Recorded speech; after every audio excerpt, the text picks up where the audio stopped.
स्कटल्यान्डमा जारी आइसिसी विश्वकप लिग 2 मा नेपालले नेदरल्यान्ड्स विरुद्ध 16 रनको महत्वपूर्ण जित दर्ता गरेको छ। नेपालको यस जितमा भरपर्दा मध्यक्रमका ब्याटर आरिफ शेख पुनः एकपटक चम्किए। उनी नेपालको जितका सूत्रधार बने। साथै आरिफले व्यक्तिगत रूपमा पनि करियरकै उत्कृष्ट ब्याटिङ गरे। नेदरल्यान्ड्स विरुद्धको खेलमा आरिफले 85 बलमा 7 चौका र 2 छक्का प्रहार गर्दै 84 रनको सशक्त पारी खेले। यो पारी उनको एकदिवसीय अन्तर्राष्ट्रिय करियरको अहिलेसम्मकै उच्च स्कोर हो। यसअघि उनले यही स्कटल्यान्ड भ्रमणको क्रममा नेदरल्यान्ड्स विरुद्ध 78 रनको व्यक्तिगत उच्च स्कोर बनाएका थिए। त्यो कीर्तिमानलाई उनले छोटो समयमै नयाँ उचाइमा पुर्याए। आरिफले संयमित तर आक्रामक शैलीमा ब्याटिङ गर्दै नेपालको इनिङलाई सङ्कटबाट उकास्न महत्वपूर्ण भूमिका खेले।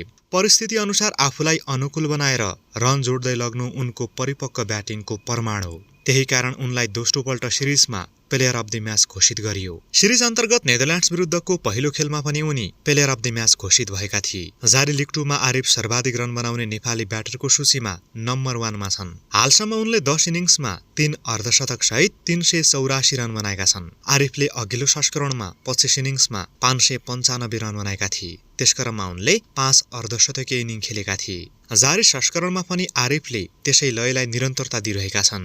उनको हालको प्रदर्शनले नेपाली टोलीको ब्याटिङ लाइनअपमा स्थायित्व ल्याएको महसुस गराइरहेको छ। दबावको समयमा आरिफले जसरी अग्रसर हुँदै जिम्मेवारी लिएका छन् त्यो नेपाली क्रिकेटका लागि प्रेरणादायी छ। निर्णायक क्षणमा उत्कृष्ट प्रदर्शन गर्ने क्षमता उनको प्रमुख विशेषता बनेको छ। आरिफको पछि रन बनाउने सूचीमा उनका भाइ आसिफ शेख छन्। उनले जारी लिग 2 मा 14 खेलमा 301 रन बनाएका छन्। आसिफले पनि 3 अर्धशतकीय पारी खेलेका छन्। निरन्तरता र निर्णायक पारीको हिसाबमा पनि आसिफ भन्दा आरिफ अगाडि देखिन्छन्। नेपाली क्रिकेटमा लामो समयदेखि परिपक्वता र निरन्तरता अभावको चर्चा भइरहँदा आरिफले त्यो खाली स्थान भर्ने संकेत गरेका छन्। यदि उनले यही लय कायम राख्न सके नेपाली टोलीले लिग 2 मा मात्र होइन विश्वकप छनौट जस्तो ठूलो प्रतियोगितामा समेत सफलता हात पार्ने सम्भावना बढ्नेछ।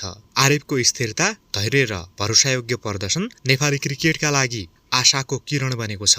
आगामी दिनमा पनि नेपाली खेलकुद र खेलाडीसँग सम्बन्धित अपडेटका लागि कृपया हाम्रो यस च्यानललाई सब्स्क्राइब गर्न पनि नबिर्सिनुहोला। धन्यवाद।